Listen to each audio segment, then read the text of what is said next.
Rewmi 24 TV. résultat yi nga xam ne moo tiitaloon nguur gi fan yii yëpp ndaxte jamono jooju dañoo gis force de défense et de sécurité yi bañ oto dugg ci oto am lu ñu ko sotti loolu Ousmane Sonko moo ko inventé du patriote yi ñoo ko inventé du man mi maa ko inventé yéen ñëpp gis ngeen ko ci ay vidéo parce que d'habitude on présente Ousmane Sonko comme une personne qui se victimise waaye li ko dal jour boobu yëpp defe naa sa bopp ci dara force de défense et de sécurité yi ñoo ko kar toj otoom dugg ci otoom am luñ ko sotti te loolu nag ñu bëri amoon nañu njort bu ñaaw depuis nemmeeku tóor bi bu mu commencé ñu gis ni ko alkaati yi dare bon kenn comprendre woon lu xew ñu ne waa lu tax alkaati yi dara ko fu mu dem nga gis ay kaaru gendarmerie ay drone topp ko mooy jamono jooju jëpp certainement ils avaient un projet di ko buntu boo xam ne dinañu mën a am accès sur sa personne parce que soo la ñuy jàngat mbir mi bu baax a baax yàgg nañ ko dar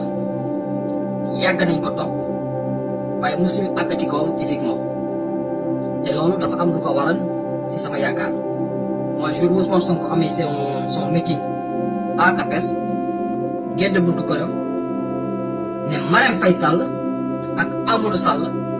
dañoo jël ay nervi man jour boobu bu mu waxee wax jooju dinaa xamoon naa dina am conséquence parce que général Moussa Fall Macky Sall tegu ko fi Marème Faye Sall moo fi teg Moussa Fall c'est un proche de Marème Faye Sall c'est pas un proche de Macky Sall Moussa Fall dañ ko indi def ko général de la gendarmerie suite à l'histoire de Adji Sarr mu am mu am lu ci takk loo xam ne c'est à un niveau insoupçonné complot Adji Sarr bi dafa àgg foo xam ne c'est à un niveau insoupçonné la venue du général Moussa Fall à la tête de la gendarmerie pour essayer de nettoyer tout cela dafa am lu ko sabab te loolu dina ñëwagul ba léegi mais c'est à un niveau insoupçonné dafa am une personne boo xam ne lépp ci xew ci réew bi moo koy togg di ko tëgg di ko manigancé génn di signe nit ñi dafa am koo xam ne ci réew mi lu fi xew moo ko tëgg lu fi am moo ko tëgg njombe bu fi am moo ko tëgg ku am doole ci réew mi moo ëpp doole sax jiitum réew mi te defe naa junj day na borom xel ci lañu attaqué physiquement nag Ousmane Sonko pour la première fois retournons en arrière Ousmane Sonko yàgg na wax mais dafa génn ne Marème Faye Sall Amadou Sall ak Marème Faye Macky mën nga wax ñëpp du la faale mais faut touche parce que ñun ba jamono joo xam ne ñu ngi doon wax ci mbiru pétrole bi ñuy def ci sortie yu bëri mu am benn waaye bu ñu déy nañu fexe leen ba dugal turu Marème Faye Sall ci mbir mi ci la gars yi ne que xaalis bi mu jot pétrole bi mooy financer la fondation de Marème Faye Sall une semaine après la première fois que Macky Sall a parlé du pétrole c'est parce que turu Marème Faye Sall dafa dugg ci mbir mi bu ñu ne xaalis bi dafa am lu ñu ci jël muy financer la fondation Marème Faye Sall servir le Sénégal li may wax nii xam naa ci lu bari bu ñu tuddee Amadou Sall Marème Faye Sall laa ci la ñu àgg physiquement ci kaw Ousmane Sonko dafa am loo xam ne moo déclenché nag bii pas ñu ne kii nag foog ñu àgg ci kawam mais kan moo ne ñu àgg ci kawam mooy koo xam ne damay fayantu kan moo doon fayantu lan moo xew ba fayantu war a am fayantu gi parce que dañoo tudd Marème Faye Sall tudd Amadou Sall Cheikh Yérim Seck yàgg na leen ko wax Marème bëggul ko tudd doomam donc pour la première fois ñu àgg nag physiquement ci kaw Ousmane Sonko dafa am lu ko déclenché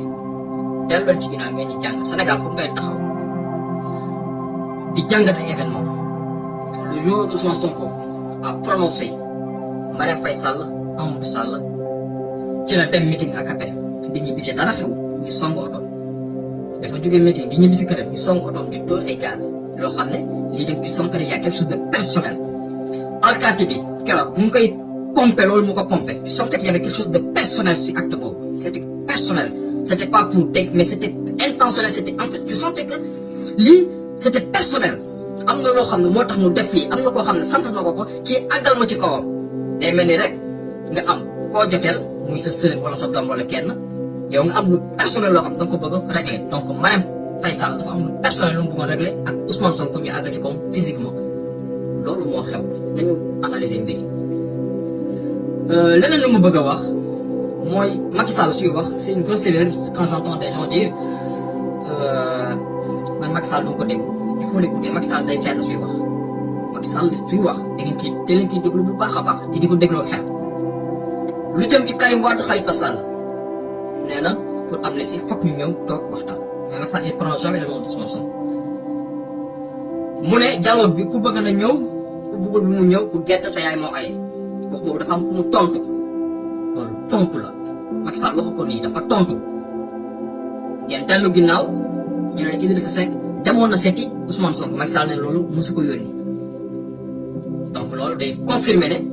Idrissa Seck bu muy seeti Ousmane Sonko dafa demoon pour négocier au nom de Macky Sall il a dû recevoir il a dû être renvoyé Idrissa Seck ci boppam xam naa lu mu fa jëlee waru ko neex moo waral Macky Sall tontu boobu ne ku gedd sa yaay moo aye dafa am ku muy tontu xaw ma nag jàng ñu dégg bu baax li may wax dafa am ku muy tontu waxu ko nii wax boobu donc Macky Sall suy wax danañ koy jàngat beneen mbir bi nee na